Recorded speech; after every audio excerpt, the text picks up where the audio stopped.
सुखदेव सिंह गोगामेड़ी के हत्यारे पुलिस ने गिरफ्तार कर लिए हैं। हत्यारे गिरफ्तार होने के बाद वो जिस वजह से हत्या की और जैसे पुलिस ने उनको पकड़ा और वो दोनों लड़के ये लॉरेंस बिश्नोई गैंग के कांटेक्ट में कैसे आए, इनका दुबई से कांटेक्ट बराबर कैसे चल रहा था, तमाम सारे सवाल हमारे दिमाग में कुलबुला रहे हैं कि आखिर वो कैसे कैसे भाग रहे थे, पुलिस उनके पीछे कैसे पड़ी हुई थी और इतना भागने के बाद, इतना बचने के बाद भी पुलिस ने उनको गिरफ्तार कैसे कर लिया और फिर हत्या की उन्होंने प्लानिंग कैसे की थी, सुखदेव सिंह गोगामेड़ी को क्यों उन्होंने मौत के घाट उतारा, आखिर उसके पीछे की दुश्मनी क्या थी और अगर उन्होंने हत्या की थी किसी और के लिए तो उनको बदले में क्या मिला।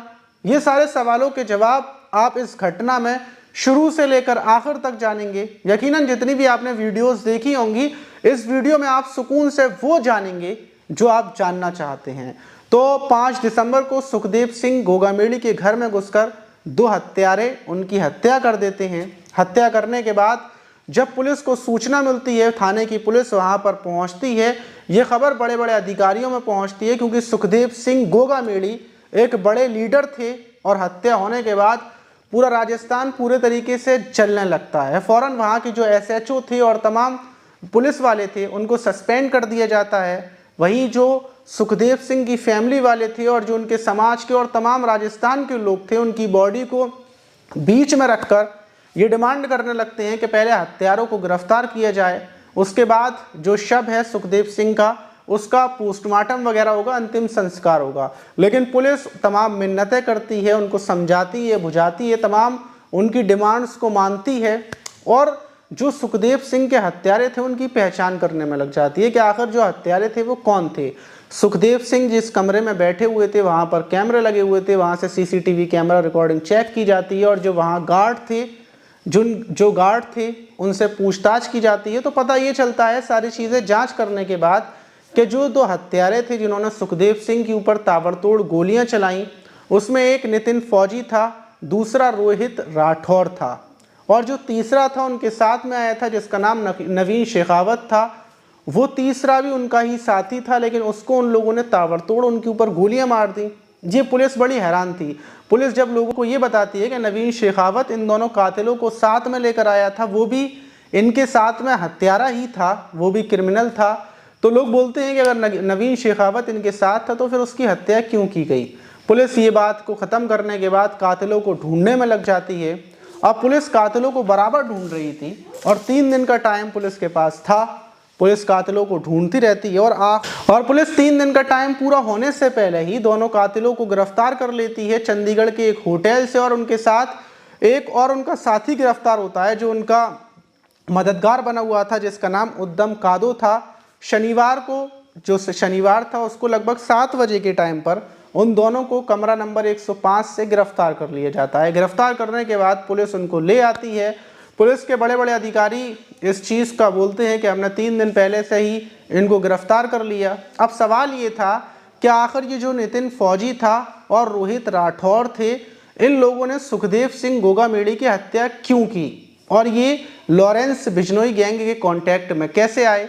अब रोहित राठौर के बारे में जब पता किया जाता है तो पता चलता है कि ये 2020 में ही इसके ऊपर एक रेप का केस लगा था। रेप का केस लगने के बाद ये अजमेर की, राजस्थान की अजमेर की एक जेल में था और जेल में रहते हुए ही इसकी मुलाकात होती है वीरेंद्र चारण से।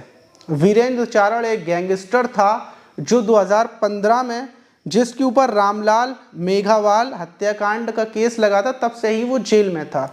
और इसकी मुलाकात जब रोहित से होती है तो ये रोहित राठौर से पूछता है कि आखिर तुम जेल में कैसे आए। तो वो बताता है कि मैंने एक लड़की का ऐसे केस था, रेप का केस मेरे ऊपर लगा हुआ था, मैं वैसे तो जेल नहीं आता, मामला रफा दफा हो जाता, लेकिन जो वहाँ पर सुखदेव सिंह गोगामेड़ी है उसने इस केस की पैरवी की और उसकी वजह से मैं जेल के अंदर आया हूँ, वरना मैं जेल में नहीं आता। जब ये बात वीरेंद्र चारण को पता चलती है तो वो बोलता है कि चलो यहाँ से निकलने के बाद तुम्हारा बदला हम लेंगे, तुम्हारे साथ प्लानिंग करके सुखदेव गोगामेड़ी को मारेंगे ज़रूर, पहले यहाँ से निकल जाएं फिर उसके बाद हम सोचेंगे। ये बात बिल्कुल ख़त्म हो जाती है। दोनों की दोस्ती लेकिन पक्की थी वहाँ पर जब तक रोहित राठौर जेल में रहता है और फिर रोहित राठौर जेल से बाहर आ जाता है। जेल से बाहर आने के बाद वो अपनी नॉर्मल ज़िंदगी गुजारने लगता है, लेकिन वीरेंद्र चारण की उसी वक्त में, उसी टाइम पर फिर मुलाकात होती है नितिन फौजी से। नितिन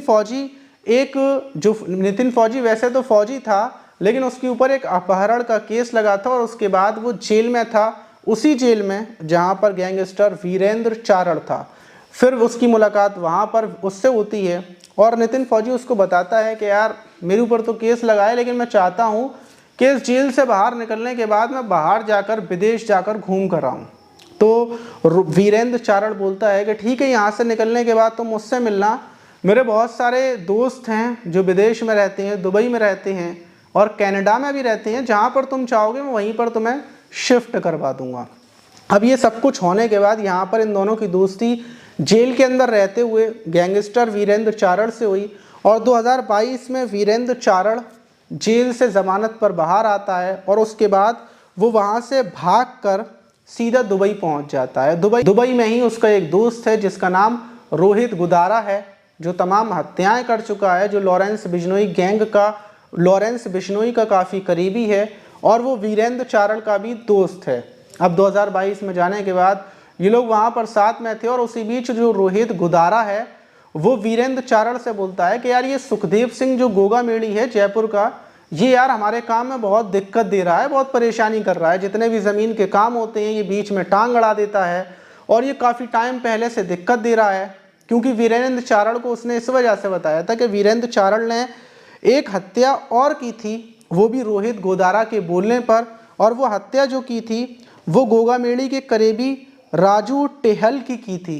तो इसलिए ये दूसरी हत्या के लिए जो सुखदेव सिंह गोगा मेड़ी है उसका नाम फिर दोबारा से वो वीरेंद्र चारण को बोलता है कि यार तुम वीरेंद्र चारण भाई इसका कुछ करो, सुखदेव सिंह गोगा मेड़ी को रास्ते से हटाओ। और जब रोहित गोदारा ये बात बोलता है तो उसी टाइम पर वीरेंद्र चारण तो जेल में प्लानिंग कर आया था रोहित राठौर और नितिन फौजी से, तो वो फ़ौरन बोलता है कि ठीक है तुम इंतज़ार करो, मैं प्लानिंग करता हूँ। और फिर वीरेंद्र चारण नितिन फौजी और रोहित राठौर से कांटेक्ट करता है, अपना एक आदमी दोनों के पास भेजता है, दोनों से कांटेक्ट करता है, बातचीत करता है। अब वो बोलता है, सबसे पहले बोलता है वो रोहित राठौर से कि देखो तुम्हें जेल पहुंचवाया था और अब बदला लेने का सही वक्त आ गया है। और यही बात वो नितिन को बोलता है कि देखो तुम विदेश जाना चाहते थे, मैंने अपने जो मेरे दोस्त हैं उनसे बातचीत की है, तुम दोनों को सिर्फ एक काम करना है, एक काम करने के बाद जो राठौर है उसका बदला पूरा हो जाएगा और नितिन फौजी का विदेश जाने का सपना पूरा हो जाएगा, दोनों चीज़ें पूरी हो जाएंगी। और वो जो वीरेंद्र चारण ने अपना एक साथी भेजा था वो इन दोनों को 50-50 हज़ार रुपये देता है और बोलता है क्या तुम बस तैयारी करो। और फिर वीरेंद्र चारण ने दोनों से बातचीत कर रखी थी, पूरी बातचीत हो चुकी थी, लेकिन अब बड़ा सवाल ये था कि आखिर सुखदेव सिंह को मारा कब जाए। तो फिर डेट फिक्स होती है 5 दिसंबर। और दूसरा सवाल ये था कि आखिर सुखदेव सिंह के घर के अंदर हम कैसे जाएंगे। तो उसी बीच जो वीरेंद्र चारण था वो फिर से कांटेक्ट करता है और वो नवीन शेखावत से कांटेक्ट इन दोनों का करवाता है, दोनों का कांटेक्ट इनसे होता है। नवीन शेखावत सुखदेव सिंह से उसकी पहले से जान पहचान थी और 5 दिसंबर को सुखदेव सिंह को नवीन शेखावत फ़ोन कर ये बोलता है कि मेरे कुछ दोस्त हैं वो आपको शादी का कार्ड देने के लिए आ रहे हैं, तो मैं आना चाहता हूँ। और जिस टाइम पर ये तीनों जो सुखदेव सिंह के घर पर पहुँचे थे तो सुखदेव सिंह घर पर बैठे हुए खाना खा रहे थे, खाना खाते टाइम ही ये लोग अचानक से पहुँचते हैं और सुखदेव सिंह के पास जब नवीन शेखावत फ़ोन करता है तो वो बोलते हैं सुखदेव सिंह अपनी पत्नी से कि ज़रा तुम ऊपर जाओ, थोड़ी देर के बाद मैं आता हूँ, ज़रा मेरे कुछ आए हुए हैं मेहमान, उनसे मिलकर आता हूँ। तो जो बाहर वाला रूम था वो वहीं पर सीधे चले जाते हैं, वहीं पर लगभग 10 मिनट तक बातचीत होती है। और बातचीत होने के बाद ये जो रोहित राठौर था और नितिन फौजी ये लोग अपनी अपनी गन निकालते हैं और जो सुखदेव सिंह गोगा में, लेकिन अब बड़ा सवाल ये था कि जब तुम इन लोगों के साथ नवीन शेखावत था तो उसकी हत्या क्यों की। तो पता ये चलता है कि आप वीडियो में अगर आप देखेंगे तो आपको ये पता चलेगा कि जो नवीन शेखावत है जब वो दोनों गोलियां चला रहे हैं तो वो उनके हाथ को रोकने की कोशिश कर रहा है और फिर वो लोग इसके गोली मार देते हैं। और गोली मारने के बाद जब नवीन शेखावत घायल हो जाता है तो जाहिर सी बात उनको पता थी कि इसके गोली पड़ी, अब इसको पूरा ख़त्म करना पड़ेगा। तो फिर नवीन शेखावत के ऊपर भी वो लोग ताबड़तोड़ गोलियां चलाते हैं। जाहिर सी बात है कि नवीन शेखावत, उसको क्या पता, उसको सिर्फ इतना पता था क्या सुखदेव सिंह की हत्या करनी है, लेकिन उसको ये नहीं पता था कि जिस टाइम पर हत्या की जाएगी तो क्या हाल होगा। जब वहाँ पर ताबड़तोड़ गोलियाँ चली तो वो घबरा गया और उसने रोकने की कोशिश की डर की वजह से, लेकिन फिर उसको भी बदले में मौत मिली। तो ये दोनों वहाँ से भागते हैं और जब ये लोग बाहर भागते हैं तो सबसे पहले एक स्कूटी वाले से गोली मारते हैं, स्कूटी वाले को, स्कूटी लेकर वहाँ से भागते हैं और डीडावाना पहुँचते हैं। डीडावाना से टैक्सी करते हैं और फिर टैक्सी से सुजानागढ़ पहुँचते हैं और सुजानागढ़ से हारूहेड़ा पहुँचते हैं। फिर वहाँ से रेलवे स्टेशन पहुँचते हैं, रेलवे स्टेशन से फिर ट्रेन से फिर सीधे हिसार पहुँचते हैं। हिसार में इनको जो इनका साथी था उद्दम कादो वो मिलता है। अब ये जो कांटेक्ट में जो था, ये दोनों रोहित राठौर और नितिन फौजी, ये जो कांटेक्ट में थे, ये एक ऐप आता है सिग्नल नाम का ऐप। सिग्नल नाम के ऐप से ही ये रोहित गोदारा जो दुबई में है और वीरेंद्र चारण उसके भी कांटेक्ट में थे और उन्हीं ने सिग्नल ऐप के ज़रिए बराबर बातचीत चल रही थी और उन्होंने ही उद्दम कादो को भेजा था। हिसार में ये उद्दम कादे से मिलते हैं और हिसार से फिर ये लोग पहुंचते हैं मनाली। मनाली में घूमते हैं फिरते हैं, फिर वहाँ से एक ऑटो पकड़ते हैं, फिर पहुँचते हैं मंडी और मंडी से फिर चंडीगढ़। मतलब इनको जो भी मिल रहा था कि auto, rickshaw, e rickshaw, train, जो चीज़ इनको मिल रही थी बस ये भाग रहे थे। इनके पास 50-50 हज़ार रुपये दोनों के पास थे और इन लोगों ने फिर उद्दम कादो के साथ ये लोग पहुँचते हैं चंडीगढ़। वहाँ पर ये एक रूम लेते हैं और रूम के लिए इनके पास बाकायदा जो उद्दम कादो था वो इनके लिए 2 फेक आईडी भी लेकर आया था, जिसमें एक का नाम जयवीर, दूसरे का नाम देवेंद्र और तीसरे का नाम सुखबीर था। चंडीगढ़ में कमरा नंबर 105 कमरा बुक करते हैं और बोलते हैं कि यहाँ से वापस ये लोग मनाली चले जाएंगे, मनाली घूमने के लिए आए। लेकिन पुलिस को खबर मिल जाती है, पुलिस को खबर बता रहे हैं। पुलिस का कहना ये है कि सर्विलांस के ज़रिए, मतलब जो इनकी कॉल चल रही थी, जो इनका नंबर था नवीन शेखावत के पास, उस नंबर से पुलिस ने इनको ट्रेस किया। और दूसरा ट्रेस ये था कि जो रास्ते में सीसीटीवी कैमरास वगैरह लगे होते हैं उसको कांटेक्ट, उसके ज़रिए पुलिस इनके पास तक पहुंच गई। अब पुलिस ने इनको कैसे पकड़ा, फिलहाल में यही जो कुछ हमने आपको बताया ये वही था। लेकिन 2 आम लड़के जो छोटे मोटे केस में जेल गए थे और जेल में जाने के बाद गैंगस्टर से मुलाकात हुई और फिर ये मामला हुआ।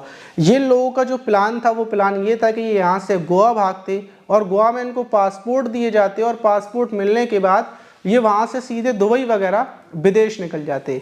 ये इनकी प्लानिंग थी, लेकिन उससे पहले ये पकड़े गए।